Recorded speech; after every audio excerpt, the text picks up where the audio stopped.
Thanks, Prasad. So this is based on joint works with Subhash Khote and Sushant Sachdeva. So this is a hypergraph. It has these blue vertices and these green hyper edges, and it is a 3 uniform hypergraph because every hyper edge has exactly 3 vertices. So an independent set is a subset of vertices that does not contain all the vertices of any hyper edge. So no hyper edge is contained in an independent set.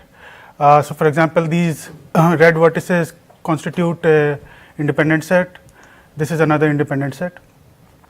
A hypergraph is said to be k colorable if the vertices can be partitioned into k disjoint independent sets, and you can color each of these independent sets with a separate color, thereby coloring all the vertices using k color such that no hyper edge is monochromatic. Okay, so in this talk we look at the maximum independent set problem in hypergraphs with some specific structural properties that we may be interested in, maybe for some application. So, or maybe they are of independent interest by themselves. So one property is almost k colorability. It is a variant of the k colorability property. So let's suppose you have a hypergraph. I have denoted using these curves the hyper edges, just an abstract. And let's suppose there is a small subset of vertices such that if you remove these subset of vertices v prime and all the hyper edges incident on those vertices, then the remainder of the graph becomes k colorable. Let's suppose this happens, then we say that the original graph was almost k colorable. Okay, so a hypergraph G is almost k colorable if there is a small subset of vertices, let's say of epsilon fraction, such that removing those subset of vertices and the incident hyper edges makes the remaining graph k colorable. So it is, I mean, a k colorable hypergraph always has one independent set of 1 over k fraction of the vertices. So an almost k colorable hypergraph also has one independent set, at least one independent set of roughly 1 over k fraction of the vertices. What is a k colorable? So k colorable hypergraph is one in which you can partition the vertices into k disjoint independent sets.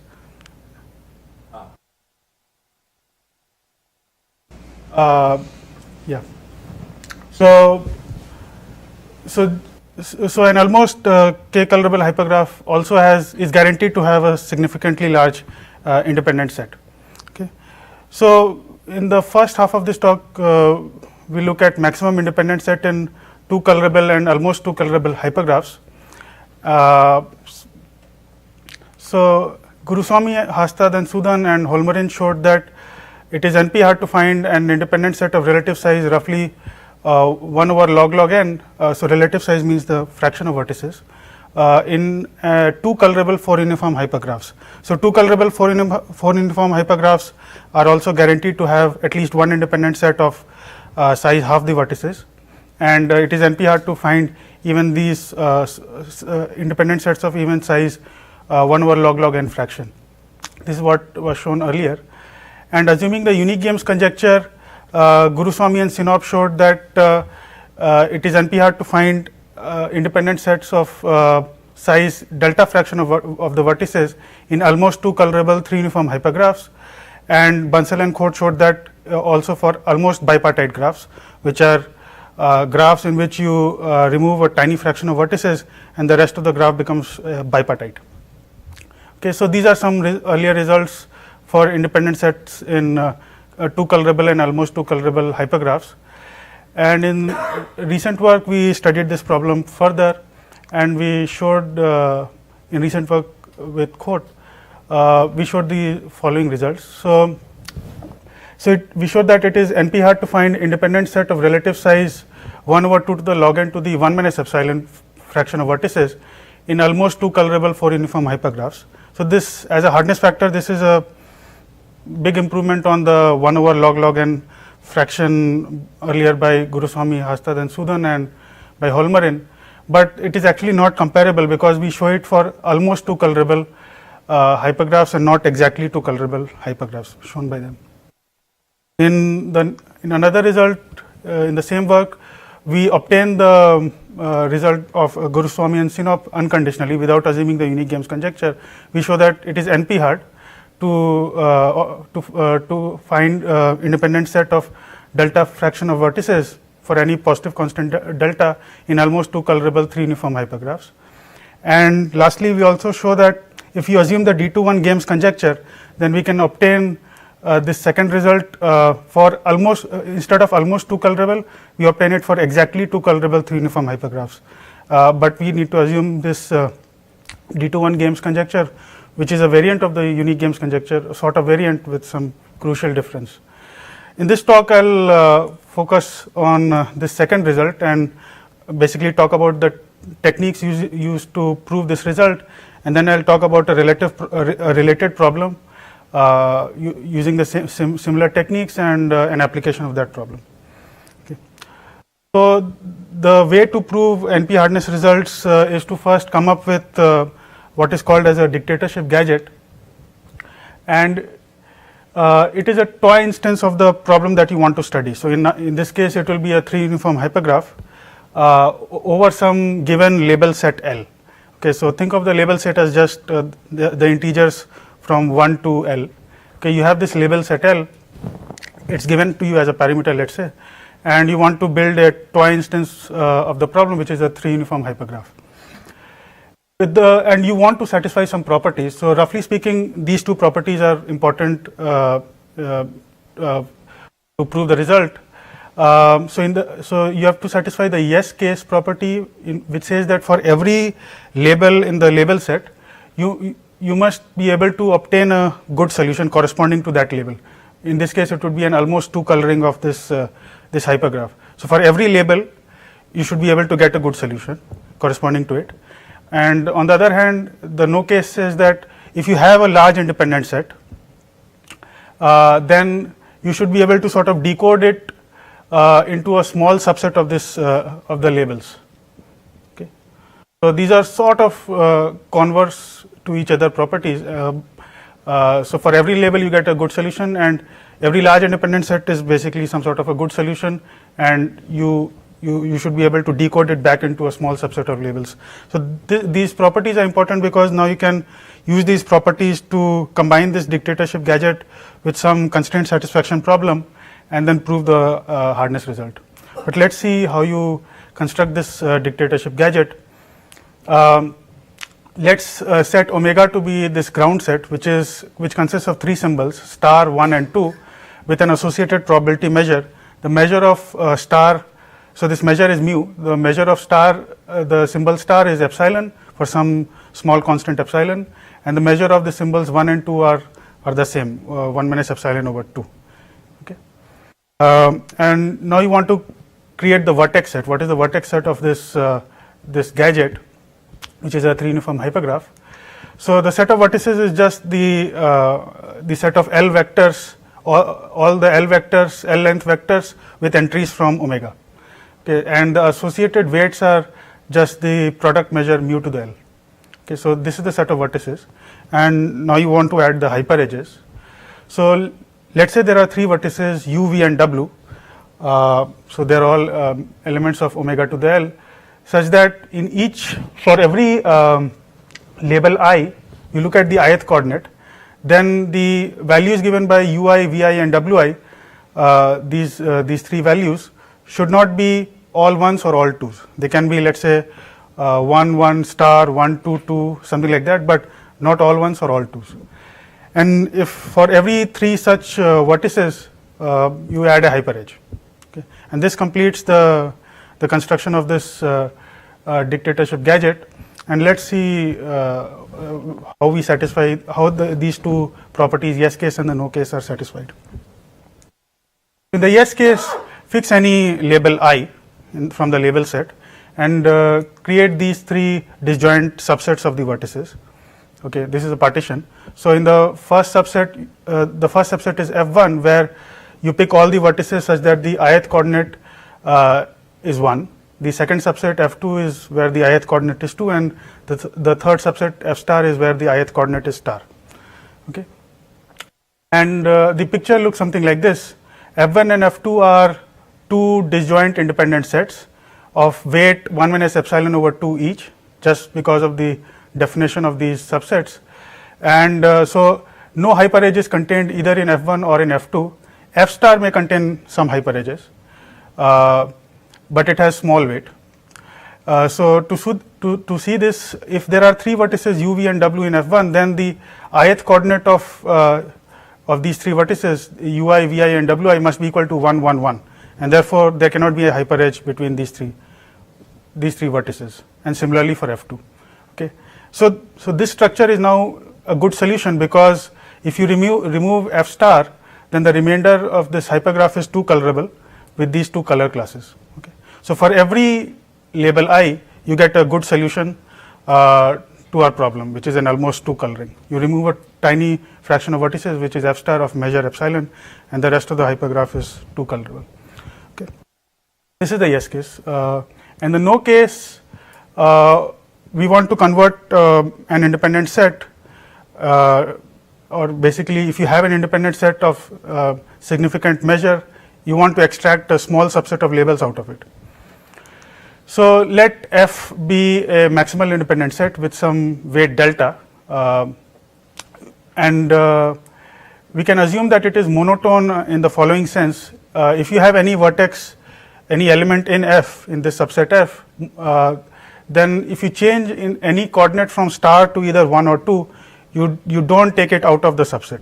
Okay, so it is closed under this operation of changing any star to 1 or 2. So it is monotone in the following sense. And our goal, of course, is to decode this subset F into a small subset of labels. So to do that, we first define a distribution D on omega square, where you first sample uniformly from 1 and 2, from 1 comma 2 or 2 comma 1, okay, and then independently with probability epsilon change each coordinate to star. Okay, so you first sample either 1 comma 2 or 2 comma 1 with probability half each, and then you get you independently with probability epsilon change each of these coordinates to the value star. Okay.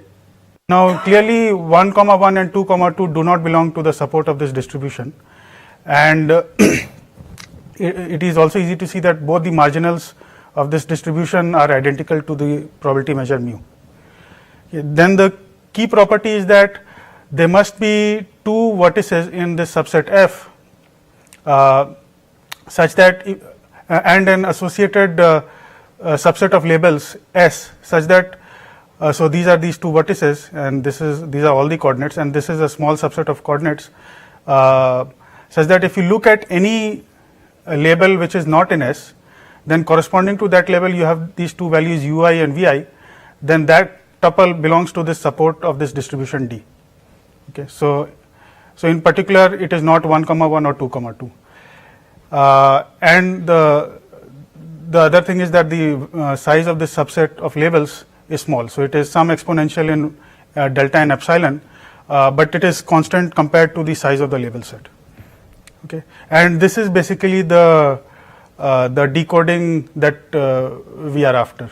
And now you can combine this dictatorship gadget with some variant of label cover which is called the multi-layered PCP, which was used by Dinur, Guruswamy, Khote and Regev to prove their result on minimum vertex cover in K-uniform hypergraphs.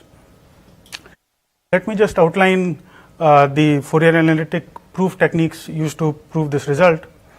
So you have this, to prove basically the no case, so the key property that I mentioned. So you have a subset of. In the no case, you just find 2 vertices. Yeah. That's one way of doing it, and it works in the combination with the PCP that you want to. I mean, of course, all of these things depend on what sort of combination that you want to do with which PCP, and this sort of thing works in our case. Okay. And yeah, so we have this subset F which is monotone with some significant measure. Then you can use Rousseau's lemma to show that this subset has bounded average sensitivity. So average sensitivity is just the sum of the influences. You look at the integrator function of this subset and you look at the sum of the influences. You have to appropriately define the notion of influence. In this case, it has to be consistent with the monotonicity property that you are using. But then doing all that, and of course doing some other tricks of changing the measure a bit, you can essentially show that this subset has bounded average sensitivity, something like 1 over epsilon.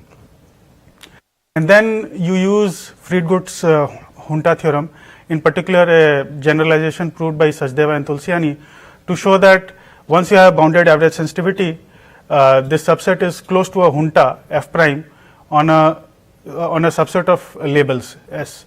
So Hunta is basically, it's a subset, but the inclusion in that subset depends only on a small number of coordinates, which is this subset S. Okay, and furthermore, you also get a bound on this subset, which is some exponential in epsilon and delta. Okay, so you get that F is actually close to a Hunta. You mean exponential in 1 over epsilon? Yeah.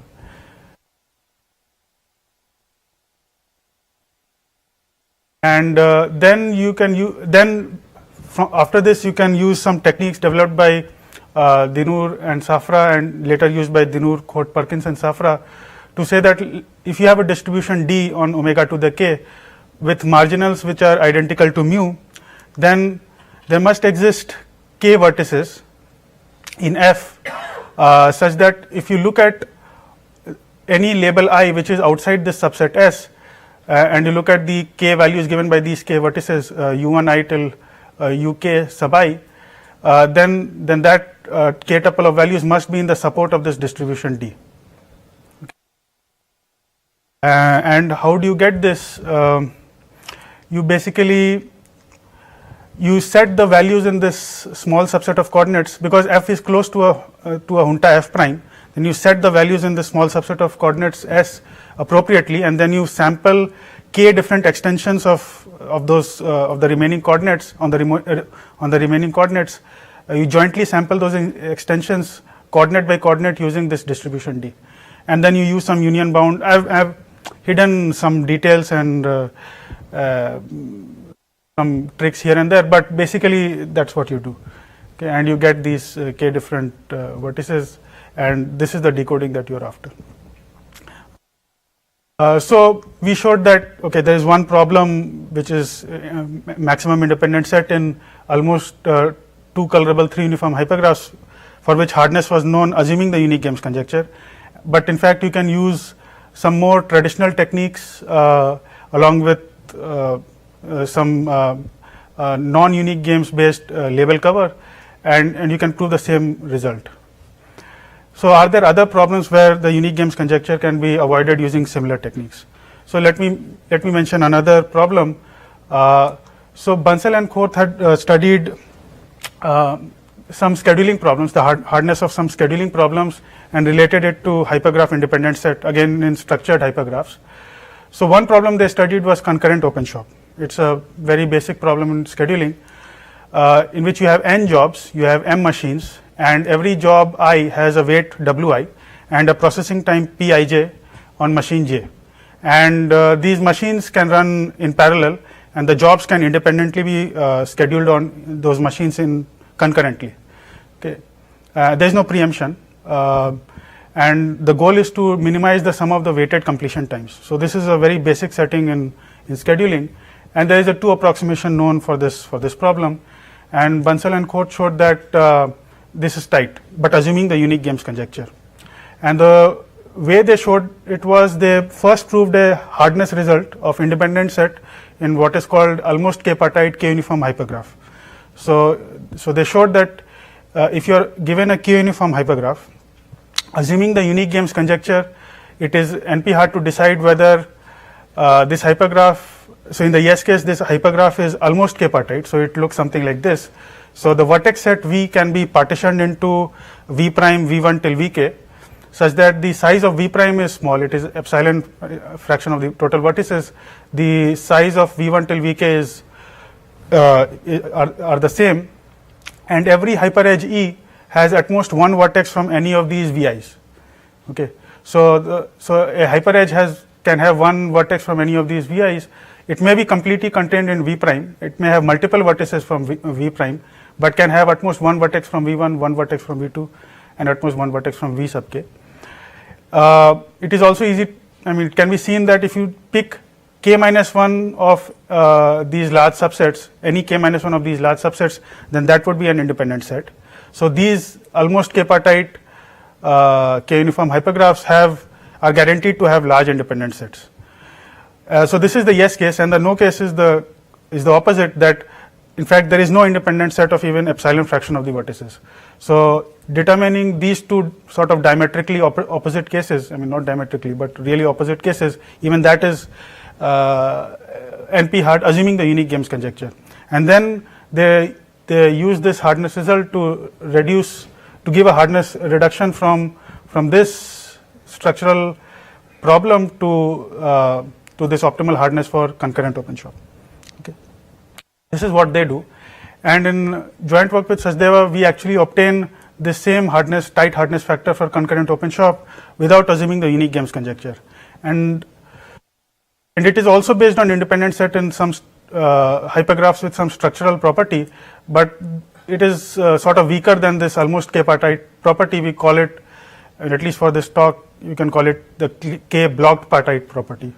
I mean, it's some made up sort of things, but it is useful to prove a tight hardness result for this scheduling problem. So let me describe what we prove. So this is independent set in hypergraphs with some structural property. So you are given a k-square uniform hypergraph, and it is NP hard to decide whether in the yes case it has this structure. So again, the vertex set can be partitioned into k disjoint subsets V prime, V1 till Vk, such that the size of V prime is small and the sizes of the rest of the subsets is the same. But then there is a different structural property for the hyperedges. So every hyperedge E has now k square vertices in it. So it's a k square uniform hypergraph. The property is that if you look at any hyperedge E, the k square vertices in it should be able to be partitioned into k blocks of k vertices each, such that at least k minus 1 of those blocks are good, which means that the good blocks are those that contain at most one vertex from any of these VIs. Okay, so again, the picture is something similar. Here, V prime is a small subset. It can contain hyperedges, and hyperedges may contain any number of vertices from V prime, but the incidences of the hyperedge with any of these large subsets is sort of governed by this property, by this structural property.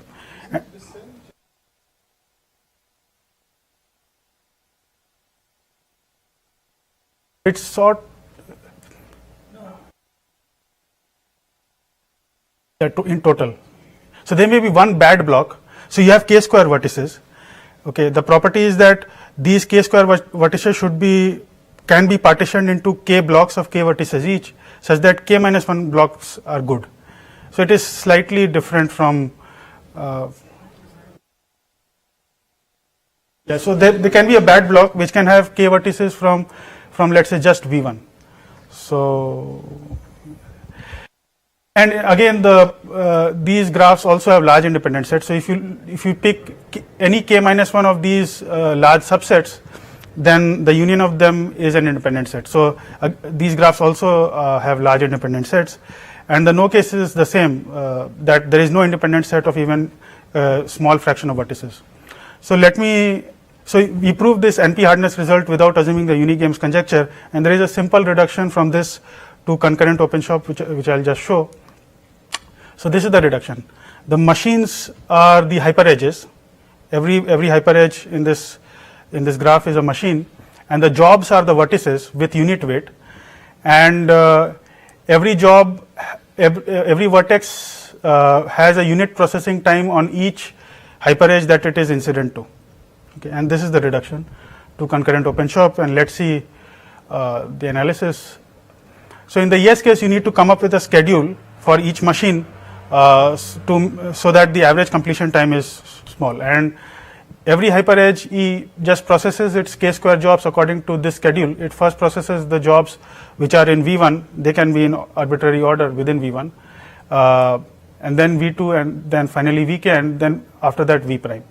So the jobs in V sub I, all the jobs in the subset Vi are completed by time ik plus k. This extra k is to just account for the fact that one of those blocks that we had in this partitioning is bad and can contribute k vertices from just one of these, let's say V1 or V2. And the jobs in V prime are all completed by time k square. Okay. So the average completion time is something like this: k times k plus 1 over 2 plus epsilon k square, because V prime has utmost epsilon fraction of the vertices. So this is the average completion time.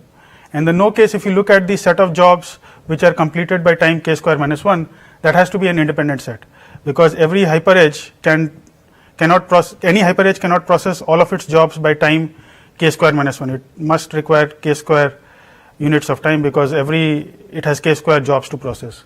So the set of jobs that are completed by time k square minus 1 is an independent set, and therefore in the no case there is no independent set of even epsilon fraction of the vertices.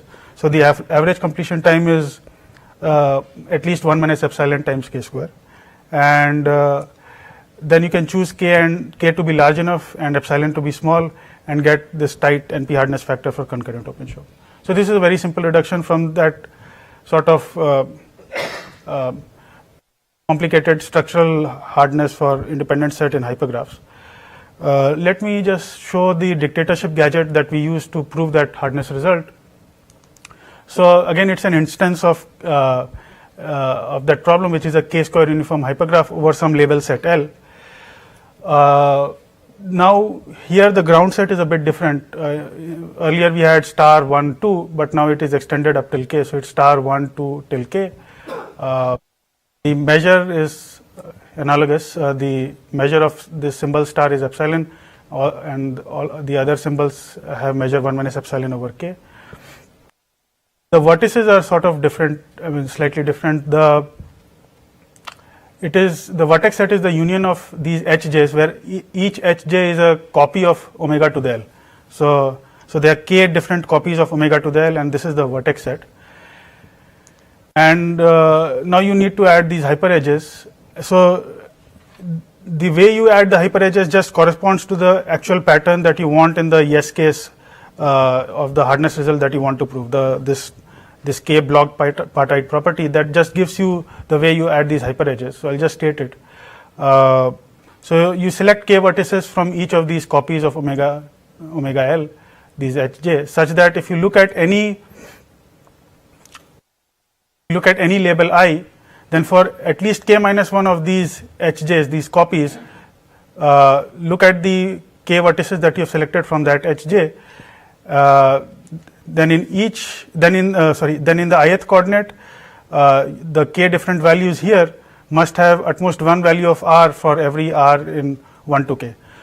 So this is, again, it's a difficult to state property, but it just follows from the structure that you want in the yes case of the hardness result that you want to prove. Okay, and then you add this hyperedge over all of these k square vertices, and you do this for all such choices that satisfy this property. Okay.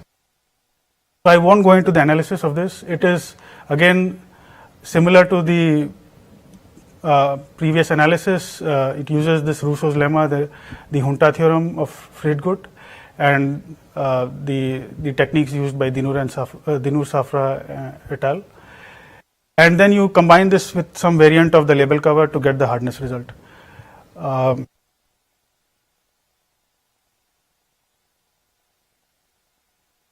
So we showed NP hardness results which bypass the unique games conjecture for maximum independent set in almost 2 colorable 3 uniform hypergraphs, and these hypergraphs with this k block partite properties, but which give optimal inapproximability without assuming the unique games conjecture for concurrent OpenShop. And another very basic scheduling problem which I didn't mention, which is assembly line scheduling, where it is a similar setting, but you actually want to minimize the make span rather than the average completion time. So the sort of the moral of this talk is that you have some results which are known assuming the unique games conjecture, there are lots of results, but you can use some more traditional techniques using label cover problems which do not depend on the unique games conjecture and still obtain the same results or close to the same results as you get assuming the unique games conjecture. And in future directions, so I talked about a result for independent set in almost two colorable three uniform hypergraphs. So one would really like to prove those results for two colorable three uniform hypergraphs without assuming any conjecture, and that's a nice direction. There have been some. So invariance principle of Mossel has been used along with the unique games conjecture to prove hardness results for many of the problems. In fact, the results of Bansal-Court and others. And it would be nice to see whether we can combine these techniques with without assuming the unique games conjecture with label cover to get better results for these problems such as vertex cover, independent set. These techniques have been used with label cover for in recent works for constraint satisfaction problems, hardness of constraint satisfaction problems, but it would be interesting to see if we can extend those techniques to proving results for these sort of problems, which are not CSPs, but covering or packing type of problems. There is an interesting scheduling problem, which is scheduling with precedence constraints. So you have concurrent OpenShop, but you also have some precedence constraints in that setting. And for that, Bansal and Court showed a 2 minus delta tight inapproximability, assuming the unique games conjecture. We don't really know much about it if you don't assume the unique games conjecture, not even a constant. I'm not sure what is known, but whatever is known is quite weak. Compared to this is tight, and it would be useful to see if these techniques can be used to prove something close to this hardness for scheduling with precedence constraints.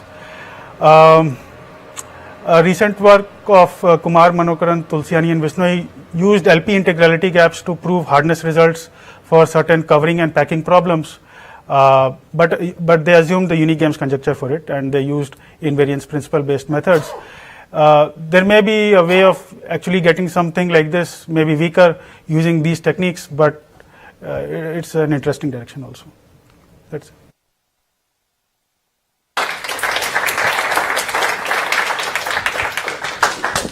Any questions?